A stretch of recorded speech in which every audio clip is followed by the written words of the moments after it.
దారుణంగా గిరిజన యువతి హత్య పాలకొండ పార్వతీపురం మన్యం. ప్రశాంతతకు మారుపేరుగా ఉన్న పాలకొండ మండలం ఒక్కసారిగా ఉలిక్కిపడింది. గిరిజన యువతి హత్య జరిగిన తీరు భయభ్రాంతులకు గురిచేసింది. గిరిజన యువతిని కాళ్ళు చేతులు కట్టి చెరువులో పడేసిన సంఘటన బుధవారం వెలుగు చూసింది. పాలకొండ మండలం తుమ్మరడ గ్రామ దరిలోని చెరువులో యువతి మృతదేహం తేలుతున్నట్లు గ్రామస్తులు ఇచ్చిన సమాచారంతో అక్కడికి పోలీసులు చేరుకున్నారు.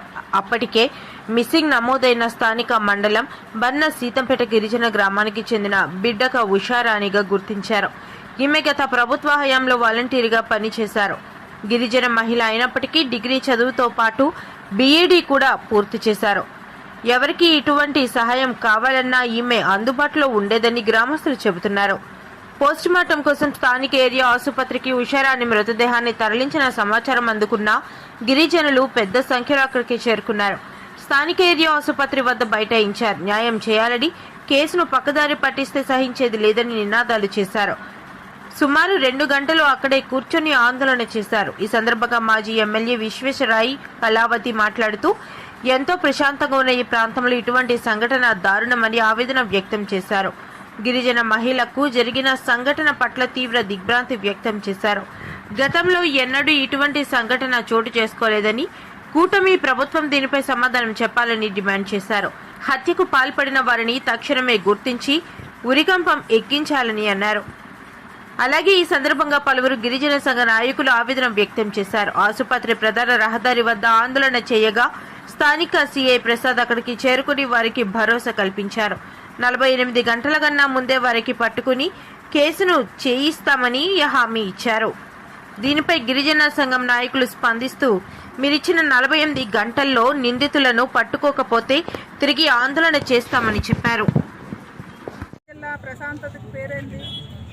ఎటువంటి సంఘటనలు కూడా ఎక్కువగా జరగని ప్రాంతం, ప్రశాంతంగా జీవిస్తున్న ప్రాంతంలో ఈరోజు ఒక ఆదివాసీ బిడ్డ హత్యకు గురై మరి చెరువులో ప్రాణాలు పోయి తాళ్ళతోటి మెడతోటి మెడలోన రాయితోటి కట్టి పెట్టిందని చెప్తున్నారు. ఇది అత్యంత దారుణంగా ఉంది, చాలా బాధాకరంగా ఉంది. మా ప్రాంతంలో ఎప్పుడూ ఇలాంటివంటి జరగలేదు.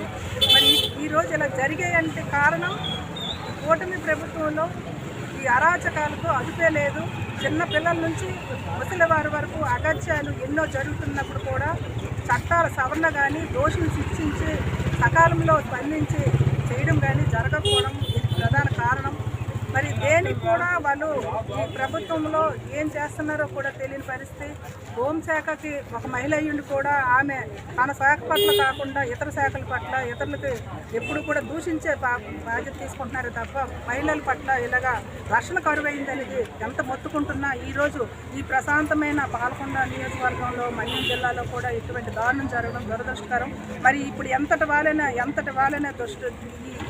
ఈ దురాఘాతానికి పాల్పడిన వారందరి వ్యక్తులందరినీ కూడా వెంటనే అరెస్ట్ చేసి వారిని మా ముందు మా కుటుంబాలు గిరిజన సమాజంలో మేము ఏవైతే కోరుకుంటున్నామో మా పార్లసీతంపేట చుట్టుపక్కల గిరిజన గ్రామాలు అందరూ కూడా కోరుకుంటున్నారు. వాళ్ళ దగ్గర మేము వాళ్ళని దోషులుగా నిలబెట్టి వాళ్ళని అరెస్ట్ చేసి వాళ్ళకి కూడా మా అభంశం పిల్లని మరి దారుణంగా ఇలాగా మా బాధక పెట్టి చంపేసే పరిస్థితి తెచ్చిన వారికి మరి వారు కూడా అటువంటి బాధే పడాలి, అంతకు మించి శిక్షను అనుభవించాలి. ఉరి శిక్ష మేము కోరుకుంటున్నారు. మా వాళ్ళంతా ఆ ఉరి శిక్షని అంతర్ముందుగా వేసి వాళ్ళు బాధ అంటే ఏంటో తెలియాలి అనేసి మేము కోరుకుంటున్నాం. దానికి మేము అట్రాసిటీ కేసుని మాకుండే చట్టాలకు ఉండే హక్కుల్ని కూడా మరి మీరు మాకు అమలు చేసే విధంగా మాకు తోడుగా ఉండేలాగా ప్రభుత్వము మరి పోలీస్ డిపార్ట్మెంటు ఇక్కడ వైద్యులు వాళ్ళు కూడా మరి ముందుగా వచ్చి పోస్ట్ మార్టం రిపోర్ట్ను కూడా మరి బాగా ఫోరెన్సిక్ ల్యాబ్లో వరకు మరి అందరూ కలిపి మరి డాక్టర్ల పర్యవేక్షణలో మరి పిఎం రిపోర్ట్ కూడా మాకు ఎరగా వచ్చే విధంగా చేయాలని, ఆ కుటుంబానికి అలాగే మా ఆదివాసీ బిడ్డలకి జరుగుతున్న అన్యాయాలకి మరి శాంతి జరగాలన్నా ఇక మీదట ఏ తల్లిదండ్రులు కూడా మన పిల్లల్ని స్వేచ్ఛగా స్వతంత్రంగా తిరిగే విధంగా మరి భయపడిపోతున్నారు. ఆ భయం పోగొట్టే విధంగా నిందితులకు శిక్షించాలని మరి ఈరోజు ఈ సంఘటన ద్వారానైనా మాకు ఇక్కడ నుంచైనా ఈ కూటమి ప్రభుత్వంలో 2 ఏళ్ళు ఎంతో మంది కుటుంబాలు ఎంతో రకంగా బాధలు పడిన వాళ్ళందరికీ శాంతి జరిగేలాగా ఈ చట్టాన్ని సవరణ ఈ దోషుల్ని శిక్షిస్తే కానీ మరి రానున్న మీ ప్రభుత్వంలో 3 సంవత్సరాలు ప్రశాంతంగా తిరగలేమని కూడా చాలా భయపడుతున్నారు. ఆ భయాన్ని పోగొట్టే విధంగా ప్రభుత్వం ఇప్పటికైనా కళ్ళు తెరిచి న్యాయం జరిగేలాగా చేయకపోతే మేమందరం కలిపి మేము ఎంతవరకైనా పోరాటం చేస్తాము.